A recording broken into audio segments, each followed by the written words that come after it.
Good morning everyone, রশনিস লাইফস্টাইলে সবাইকে স্বাগত। আশা করছি তোমরা সবাই খুব খুব খুব ভালো আছো। আমিও খুব ভালো আছি। তো এখন আমি ছাদ বাগানে চলে এসেছি সকাল সকাল। কেন? কারণ আজকে শ্রাবণ মাসের তৃতীয় সোমবার। তো বাবা মহাদেবকে আমি জল ঢালবো। প্রত্যেক সোমবারই আমি জল ঢালছি। তো আর মেনলি সোমবার করে আমি পঞ্চামৃত দ্বারা ভগবানের পুজো করি। তো আজকে আমি ছাদ বাগানের কিছু ফুল দিয়েই আমি ভগবানের পুজো করব। বাজার থেকে আমি কোনো ফুল আনিনি, তো শুধু মালাই কিনেছি। আর দেখো ছাদ ভরা বাগানে কত ড্রাগন ফল হয়েছে এবছরও।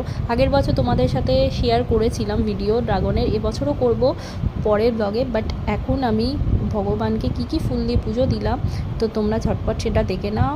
এই সাদা টগর ফুলগুলো দিয়ে পুজো করব।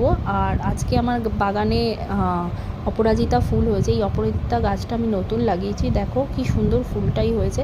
আর একটা নতুন গাছ লাগিয়েছি, সেটা দেখাচ্ছি একটু দাঁড়াও। দেখো অ্যাডিনিয়ামও কত হয়েছে, কি সুন্দর অ্যাডিনিয়াম ফুলটা, এটাও আমি তুলেছি। এই হচ্ছে আমার নতুন, যেটা হলো ওই ধুতুরা গাছ। এ দেখো ধুতুরা গাছের ফল এসছে।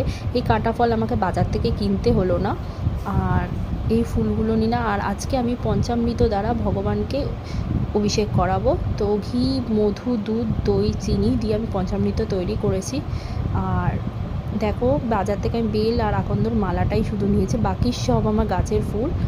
আর ফলও কিনে এনেছি 3 রকমের, তোমরা চাইলে 5 রকমের। আর এখন একটি থালাতে আমি ভগবানকে বসাবো, চন্দন লাগিয়ে বেলপাতা দিয়ে ভগবানকে বসাবো। আর এই পঞ্চামৃত দ্বারা অভিষেক করব। এই অভিষেক করার পর আমি একটু শুদ্ধ জলে গঙ্গা জল, গোলাপ জল আর অগারু দিয়ে আর কিছু ফুলের পাপড়ি দিয়ে স্নান করিয়ে নেব, নিয়ে ভগবানকে সাজিয়ে দেবো।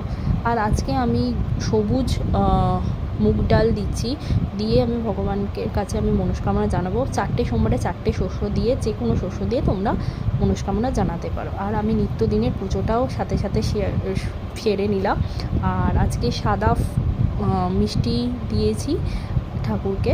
আর দেখো কেমন লাগছে, ভালো লাগলে চ্যানেলটাকে সাবস্ক্রাইব